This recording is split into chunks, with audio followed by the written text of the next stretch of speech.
Le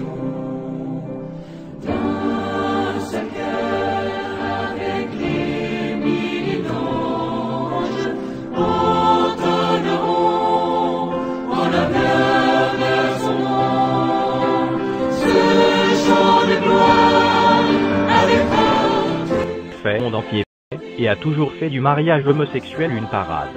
Mais, que nous enseigne la parole de Dieu, la Sainte Bible sur ce sujet? Car la question aujourd'hui est de savoir quelle est la pensée du Créateur et non celle de la créature concernant ce péché, que les hommes veulent à tout prix convertir en style de vie normal et approuvé de tous. Laissons la Sainte Bible, la parole de Dieu, l'autorité suprême de Dieu sur terre, nous apporter la lumière de Dieu à ce sujet. Tu ne coucheras point avec un homme comme on couche avec une femme, c'est une abomination. Si un homme couche avec un homme comme on couche avec une femme, ils ont fait tous deux une chose abominable, ils seront punis de mort, leur sang retombera sur eux. Les deux anges arrivèrent à Sodome sur le soir, et Lot était assis à la porte de Sodome. Quand Lot les vit, il se leva pour aller au-devant d'eux, et se prosterna la face contre terre. Puis il dit, « Voici, mes seigneurs, entrez, je vous prie, dans la maison de votre serviteur, et passez-y la nuit. Lavez-vous les pieds, vous vous lèverez de bon matin, et vous poursuivrez votre route. » « Non, répondirent-ils, nous passerons la nuit dans la rue. » Mais Lot les pressa tellement qu'ils vinrent chez lui et entrèrent dans sa maison. Il leur donna un festin et fit cuire des pains sans levain, et ils mangèrent. Ils n'étaient pas encore couchés que les gens de la ville, les gens de Sodome, entourèrent la maison depuis les enfants jusqu'aux vieillards. Toute la population était accourue. Ils appelèrent Lot et lui dirent, « Où sont les hommes qui sont entrés chez toi cette nuit ? Fais-les sortir vers nous pour que nous les connaissions. » Lot sortit vers eux à l'entrée de la maison et ferma la porte derrière lui.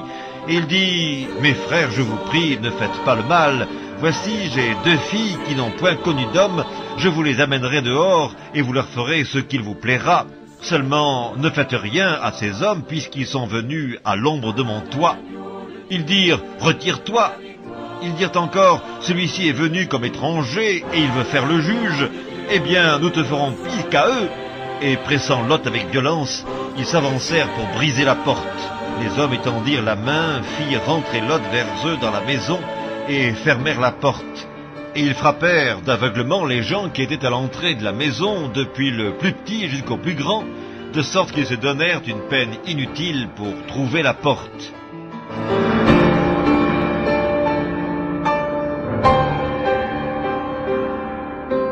Il y eut même des prostituées dans le pays. Ils imitèrent toutes les abominations des nations que l'Éternel avait chassées devant les enfants d'Israël. Il ôta du pays les prostituées, et il fit disparaître toutes les idoles que ses pères avaient faites. Le jugement de Dieu sur les générations précédentes et futures qui se sont livrées, et qui se livreront à ce péché d'homosexualité.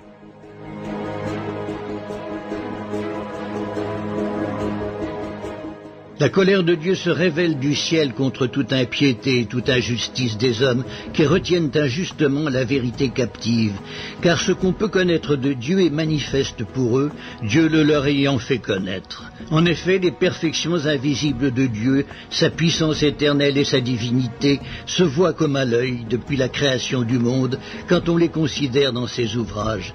Ils sont donc inexcusables puisqu'ayant connu Dieu, ils ne l'ont point glorifié comme Dieu et ne lui ont point rendu grâce. Mais ils se sont égarés dans leurs pensées et leur cœur sans intelligence a été plongé dans les ténèbres. Se vantant d'être sages, ils sont devenus fous et ils ont changé la gloire du Dieu incorruptible en image représentant l'homme corruptible, des oiseaux, des quadrupèdes et des reptiles.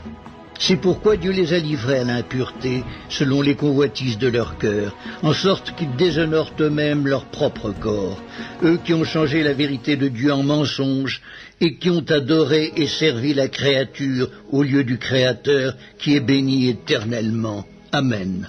C'est pourquoi Dieu les a livrés à des passions infâmes, car leurs femmes ont changé l'usage naturel en celui qui est contre nature. Et de même les hommes, abandonnant l'usage naturel de la femme, se sont enflammés dans leurs désirs les uns pour les autres, commettant homme avec homme des choses infâmes, et recevant en eux-mêmes le salaire que méritait leur égarement. Comme ils ne se sont pas souciés de connaître Dieu, Dieu les a livrés à leur sens réprouvé pour commettre des choses indignes, étant remplis de toute espèce d'injustice, de méchanceté, de cupidité, de malice. Pleins d'envie, de meurtre, de querelles, de ruse, de malignité, rapporteurs, médisants, impies, arrogants, hautains, fanfarons, ingénieux au mal, rebelles à leurs parents, dépourvus d'intelligence, de loyauté, d'affection naturelle, de miséricorde. Et bien qu'ils connaissent le jugement de Dieu, déclarant dignes de mort ceux qui commettent de telles choses, non seulement ils les font, mais ils approuvent ceux qui les font.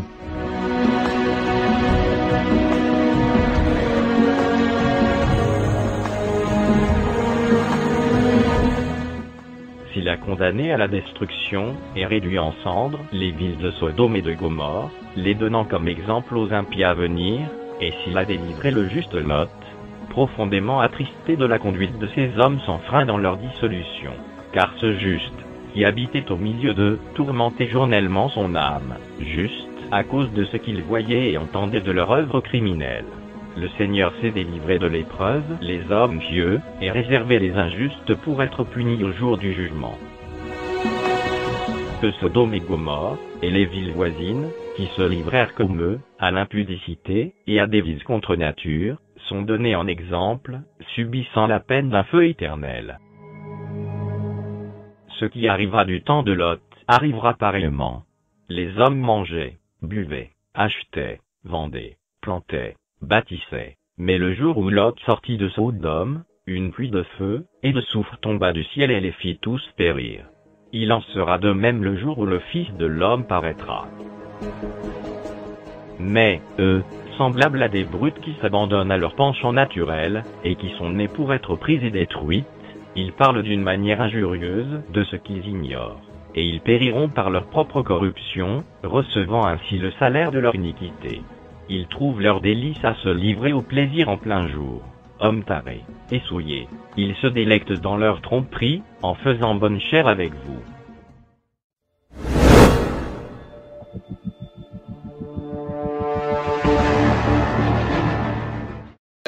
Frères, bonsoir, j'espère que vous allez bien. Le thème d'aujourd'hui est « L'homosexualité est-elle permis dans la Bible ?» Avant de citer le passage, j'aimerais simplement dire que le monde dans lequel nous vivons, frères et sœurs, est un monde qui va de plus en plus vers l'égarement loin de Dieu. Aujourd'hui, le diable, à travers certaines personnes et à travers certaines lois, veut approuver, et dans les écoles et dans la société, des pratiques abominables, impudiques, hors nature. Dans les écoles, dès l'âge du collège, même de la maternelle, veulent enseigner que c'est normal qu'un garçon et un garçon puissent être ensemble, se faire des bisous et se reproduire, qu'il est normal d'avoir deux papas, qu'il est normal d'avoir deux mamans, que deux femmes peuvent se faire des bisous dans la bouche et peuvent avoir des relations sexuelles entre elles. Aujourd'hui, le monde veut encourager ces pratiques-là, l'homosexualité, la perversion sexuelle, la débauche, toutes ces choses, frères et sœurs, dans lesquelles nous étions auparavant, mais que nous sommes parvenus à la connaissance de la vérité à travers la parole de Dieu qui est la Bible. Moi-même, j'étais dans les perversions sexuelles avant de venir à Jésus-Christ. Et à travers ce message, je ne souhaite pas condamner les personnes qui font cela, mais je souhaite condamner le péché en lui-même.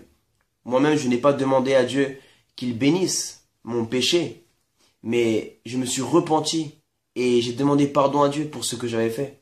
Aujourd'hui, certaines personnes qui ne sont pas inspirées par l'Esprit de Dieu demandent que certains prêtres, certains pasteurs puissent bénir ces relations-là. Mes frères et sœurs, nous savons que ces choses-là ne sont pas du tout approuvées à Dieu. Dieu est un Dieu saint. Dieu est un Dieu pur. Et ces pratiques-là sont des pratiques charnelles, sont des pratiques du péché. Et ce que j'aimerais dire à travers cette vidéo, c'est que nous ne pouvons pas nous fier au monde dans lequel nous vivons. Aujourd'hui, lorsqu'on parle de Dieu à quelqu'un, il te voit bizarrement, il te rejette, il te voit comme ignorant, comme moins que rien, lorsque tu veux parler de Jésus-Christ à quelqu'un ou tu veux sortir un passage biblique à quelqu'un, même dans un établissement, ils te disent déjà que c'est un pays laïque et que c'est du prosélytisme. Mais lorsque dans les panneaux de métro, dans les métros, tu vois des sites qui encouragent à l'adultère, lorsque dans les films, il y a des films au cinéma qui encouragent à l'homosexualité, qui encouragent aujourd'hui à la débauche, en sachant qu'il y a plein de maladies qui viennent à travers ces choses-là. Il y a plein de maladies à cause des relations sexuelles impudiques qui ne sont pas humaines. Ce n'est pas humain. Et nous allons voir, frères et sœurs, ce que la parole de Dieu nous dit. Et quel est le plan de Dieu à la base? Lorsque Dieu a créé l'homme, il a créé Adam et Ève. Comme disent certains, il n'a pas créé Adam et Yves. Et il n'a pas créé Adam et Ève. Il a créé un homme, une femme, il n'a pas créé deux femmes, il n'a pas créé deux hommes.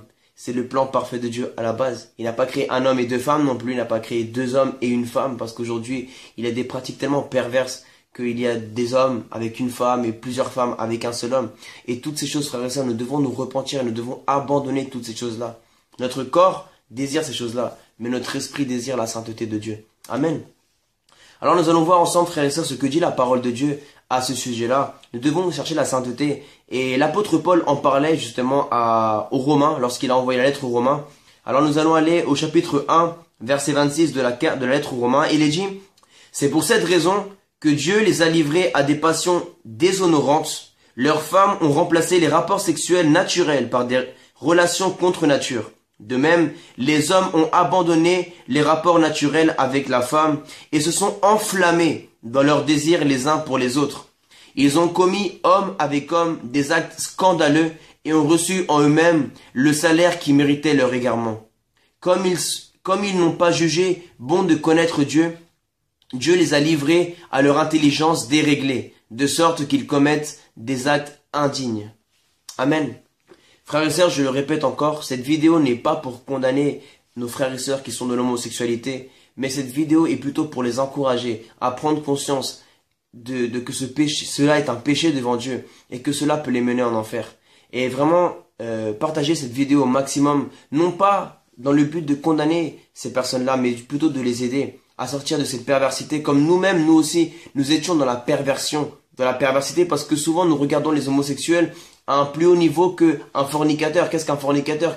Un homme qui a plusieurs femmes, qui couche avec une femme avant le mariage, ou une femme qui couche avec un homme avant le mariage. Mais c'est un péché qui est égal. Et d'ailleurs, je ferai des vidéos sur la fornication, sur l'adultère, sur la pornographie, sur la masturbation, parce que toutes ces choses-là sont au même niveau devant Dieu, et cela est un péché, frères et sœurs. Et nous devons être purs, être saints, avant de chercher à évangéliser, avant de chercher à faire des associations caritatives. Nous devons d'abord chercher la sainteté, car notre Dieu est un Dieu saint. Frères et sœurs, et c'est elle la volonté de Dieu que tout le monde soit saint comme lui il est saint. Il y a des maladies, frères et sœurs, qui viennent par les pratiques entre hommes et les pratiques entre femmes. La plupart des homosexuels, beaucoup d'homosexuels ont attrapé le sida ou bien même un cancer de l'utérus. Pourquoi? Parce que ce sont des pratiques d'animal. Si aujourd'hui tu vois quels sont ceux qui font des choses comme ça, ce sont les animaux. Mais nous, frères et sœurs, même les animaux ne font pas ça. Même les animaux, frères et sœurs, même les animaux qui ont une intelligence plus réduite que la nôtre ne font pas de telles choses. Mais pourquoi nous, que Dieu qui nous a donné une grande intelligence, qui nous a donné une capacité de réflexion, et pourquoi est-ce que nous tombons dans ces choses-là, frères et sœurs? À cause de notre péché. Parce que le péché est en nous. La nature de l'être humain est une nature pécheresse. Lorsque Adam a désobéi Dieu, la mort est rentrée dans le monde. Et le péché est venu à travers cet acte-là. Et toute personne qui naît dans ce monde vient avec une nature pécheresse. Mais lorsque nous venons à la connaissance de la parole de Dieu, frères et sœurs, Dieu nous montre comment nous devons vivre sur terre. Comme je l'ai dit, moi-même, je pratiquais des choses abominables. Mais lorsque je suis venu à la connaissance de la parole de Dieu, j'ai compris. Et je ne savais pas que d'être avec une femme et à droite à gauche était mal. Je ne savais pas. Devant Dieu, je ne savais pas. Mais lorsque j'ai eu la connaissance de la parole, je me suis repenti de tout mon cœur. J'ai demandé pardon à Dieu, au Saint-Esprit, parce que Dieu habite en nous, frères et sœurs. Et nous l'avons attristé. Nous l'avons méprisé. Nous sommes moqués de Dieu. Ce que Jésus a fait sur la croix pour nous, frères et sœurs, nous nous sommes moqués de lui. Nous nous sommes moqués de lui, frères et sœurs. Mais aujourd'hui, je veux vous inviter, toi qui m'écoutes aujourd'hui, peut-être que tu vis dans cette chose-là, dans l'homosexualité, et souvent des personnes se sont moquées de toi, t'ont jugé, t'ont condamné. Mais j'aimerais te dire aujourd'hui que je ne suis pas là pour te condamner, mais je suis là pour t'aider. Tu peux m'envoyer des messages un message privé. Et je suis même prêt à me voir avec toi afin de prendre un petit café et qu'on puisse parler ensemble. Les gens se sont moqués de toi et tu as pris même de la haine dans ton cœur envers toutes ces choses-là, des choses que cela te rend envie de te révolter pour défendre ce droit-là que tu penses avoir. Dieu ne va jamais t'empêcher de faire ça. Comme dit la Bible, Dieu a délivré les personnes à cela. Mais ce n'est pas que Dieu vous a encouragé à faire ça, nous a encouragé à faire ça. C'est que Dieu a permis, a enlevé la barrière qui te protégeait de ne pas tomber dans ce péché. De voir que certaines personnes n'ont pas eu cette souciance, ce sentiment de se rapprocher de Dieu. Même en ayant une intelligence et la décision de pouvoir faire cela, de venir à Dieu. Ils n'ont pas voulu, nous n'avons pas voulu. Mais aujourd'hui, j'aimerais te dire, frères et sœurs, j'aimerais vous dire que Dieu vous aime. Et la Bible dit que Dieu n'a pas envoyé Jésus pour condamner le monde, ni pour le juger, mais pour le sauver, pour que le monde soit sauvé par lui. Alors aujourd'hui, j'aimerais que tu puisses prendre la décision d'abandonner cela. Si tu n'arrives pas, parle avec un pasteur, qu'il puisse t'aider à prier pour cela et abandonner ce péché. Frères et sœurs, passez une excellente soirée. N'oubliez jamais que Dieu vous aime et contactez-moi par message privé si vous avez besoin. Bonne soirée et soyez bénis. There's room at the cross for you. Yes, there's room at the cross for you. Oh, millions have come, there's still room for one.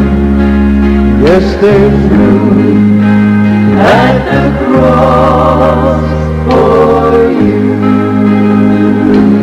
Oh, la croix sur laquelle Jésus est mort. The cross upon which Jesus died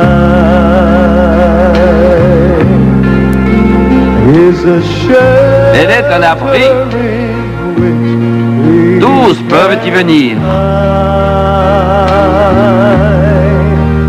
And its grace so free is sufficient for me, and deep is its fountain as wide as the sea.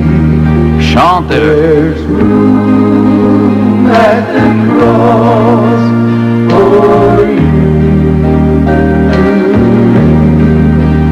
Yes, there's room at the cross for you.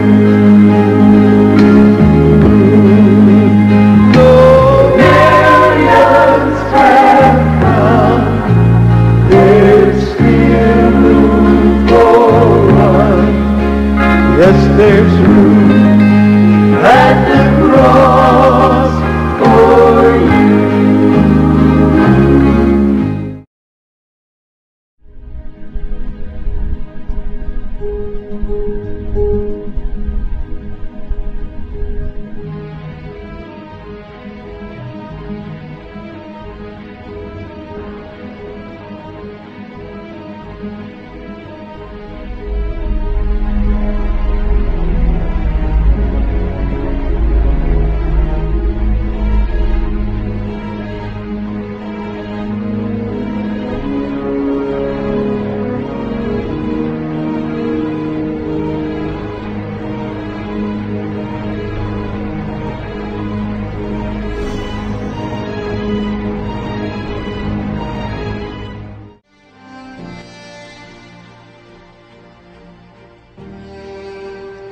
Chers amis, la Bible enseigne que le monde s'en va inexorablement, non vers la paix, mais vers une guerre ultime, de cataclysme, un Armageddon décrit au chapitre 16 de l'Apocalypse. Et avant d'arriver au paroxysme, cet holocauste, les choses iront en se détériorant, les choses vont aller de mal en pire, le monde s'enfoncera toujours de plus en plus dans le chaos, la confusion et le péché. Plus on approchera de la fin, les guerres vont augmenter. Le taux de criminalité va monter en flèche. Les crises économiques seront de plus en plus hard. des catastrophes naturelles sans précédent, tremblements de terre, inondations, famine, épidémies, pestilence, tout cela a été décrit dans la parole du Seigneur. Et toutes ces calamités marqueront le déchaînement de la colère de Dieu sur notre monde impie et rebelle.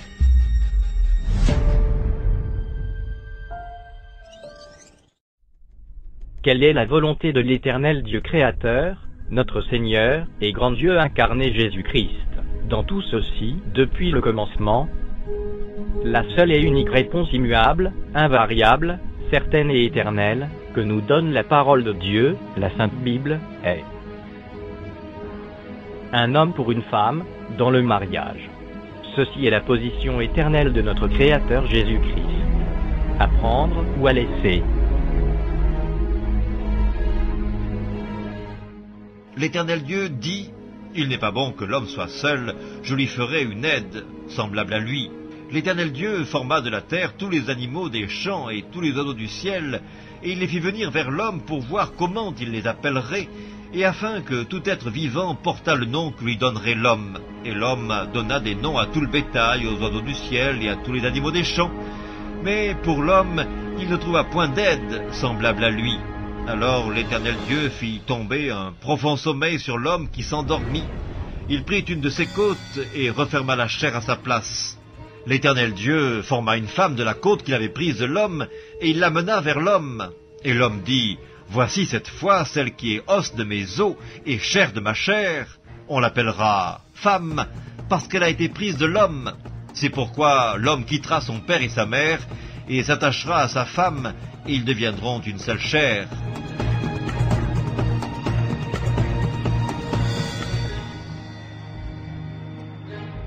Il répondit, « N'avez-vous pas lu que le Créateur, au commencement, fit l'homme et la femme et qu'il dit, c'est pourquoi l'homme quittera son père et sa mère, et s'attachera à sa femme, et les deux deviendront une seule chair.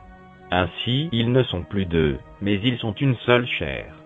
Que l'homme donc ne sépare pas ce que Dieu a joint. » Pour ce qui concerne les choses dont vous m'avez écrit, je pense qu'il est bon pour l'homme de ne point toucher de femme. Toutefois, pour éviter la pudicité, que chacun ait sa femme et que chaque femme ait son mari.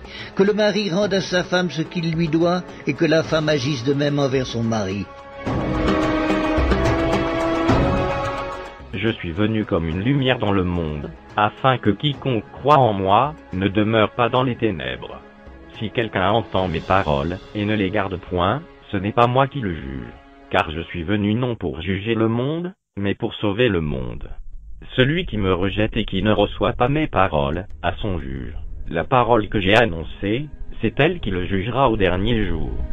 Car je n'ai point parlé de moi-même, mais le Père qui m'a envoyé m'a prescrit lui-même ce que je dois dire et annoncer. Et je sais que son commandement est la vie éternelle. C'est pourquoi les choses que je dis, je les dis comme le Père me les a dites.